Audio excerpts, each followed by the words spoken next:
Uh, Praise the Lord today. I hope you're having a great day.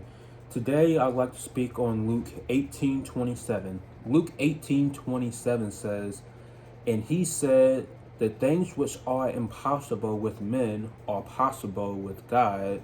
Or another verse that says that is Luke 1:37, "For with God nothing shall be impossible."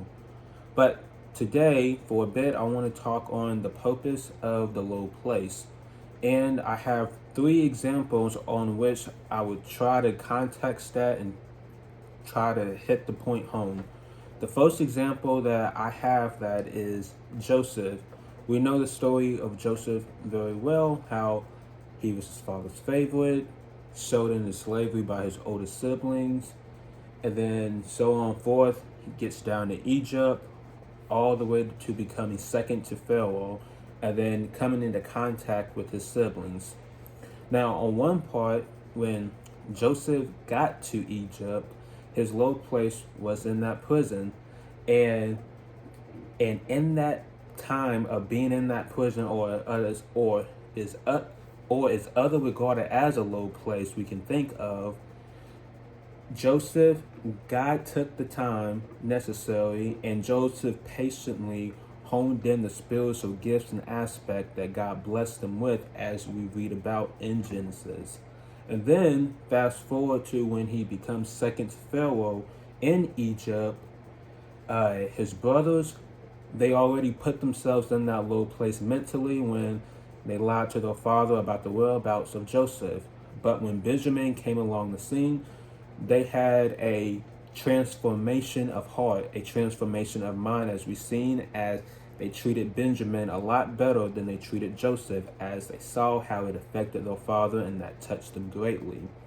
And then we read in Genesis where his brothers, when they actually are talking to Joseph, in contact with him in his house, not only do they apologize to him, but they apologize before God all about it, and everyone ultimately had a change of heart in that low place.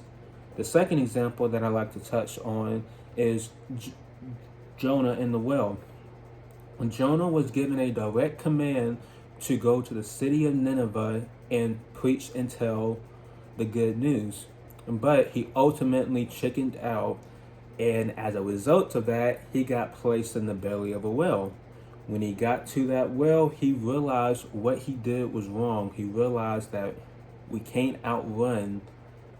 He realized in that low place that we can't outrun the will of God that is destined, that is stained for all of our lives to follow. And when he finally found that out, that great well had spit him out, and he went down to Nineveh. And ultimately, when he went down to Nineveh, they was not like the people of Sodom and Gomorrah, who they might not have been living for the things of God, but they definitely had a change of heart, a change of mind, a change of spirit when they heard the good news of Jesus Christ, and how their lives were not living up to that. And then my third and final example is that I like to touch on, and the purpose of the low place was the prophet Elijah. Uh, he had the whole 9 yards going for him, and he was the greatest prophet that we have ever seen, one of the greatest prophets we have ever seen. And when the prophets of Baal were running amok around Israel like rampants, he grew weary in well-doing. And when he grew weary in well-doing, he temporarily retired to a mountainside.